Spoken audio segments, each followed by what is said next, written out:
Hello friends, welcome back to Hema Mithran's vlog. இன்றைக்கி mutton ரெசிபியோடு வந்திருக்கேன்.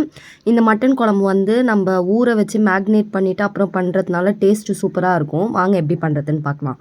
மட்டனில் வந்து இன்றைக்கி 1/2 kg மட்டன் எடுத்திருக்கேன். அதுக்கப்புறம் 2 டேபிள் ஸ்பூன் மிளகாத்தூள், மல்லித்தூள், சீரகத்தூள், தேவையான அளவு உப்பு, தயிர் இது எல்லாத்தையும் போட்டு மேக்னேட் பண்ணி கொஞ்சோண்டு மஞ்சத்தூள் போட்டுக்கோங்க. அதையும் போட்டு நல்லா மேக்னேட் பண்ணி ஃப்ரிட்ஜில் கூட எடுத்து வச்சிடலாம் நீங்கள். ஸோ இப்போ நம்ம வந்து குழம்பு ஸ்டார்ட் பண்ணுறதுக்கு வந்து இன்றைக்கி 2 வெங்காயம், 1 தக்காளி, கருவேப்பிலை.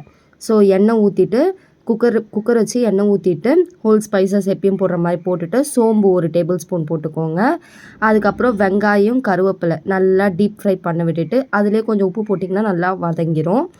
அது வதங்கிட்டு இஞ்சி பூண்டு பேஸ்ட்டு அதில் 1 டேபிள் ஸ்பூன் போட்டுட்டு அதுக்கப்புறம் வந்து பச்சை மிளகா 2 கீரி போட்டுக்கோங்க. ஸோ அதனால் டேஸ்ட்டு ஃப்ளேவர் வந்து நல்லா கொடுக்கும். ஸோ இது நல்லா இப்போ வந்து மேக்னேட் பண்ணியிருந்த மட்டனை தூக்கி அப்படியே மசாலாவோடு அப்படியே போட்டிங்கன்னா இந்த மசாலாலேயும் நம்மளுக்கு நல்லா ஜூஸ் இறங்கி அதுலேயும் நல்லா ஃப்ளேவர்ஃபுல்லாக இருக்கும். ஸோ இந்த மாதிரி ட்ரை பண்ணி பாருங்கள்.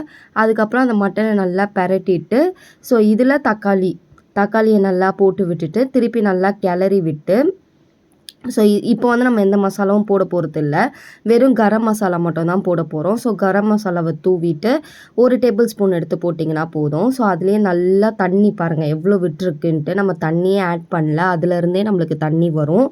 ஸோ தண்ணி வர வர நீங்கள் இன்னும் ஒரு 2 கிளாஸ் தண்ணி ஊற்றுனீங்கன்னா போதும், கரெக்டாக இருக்கும்.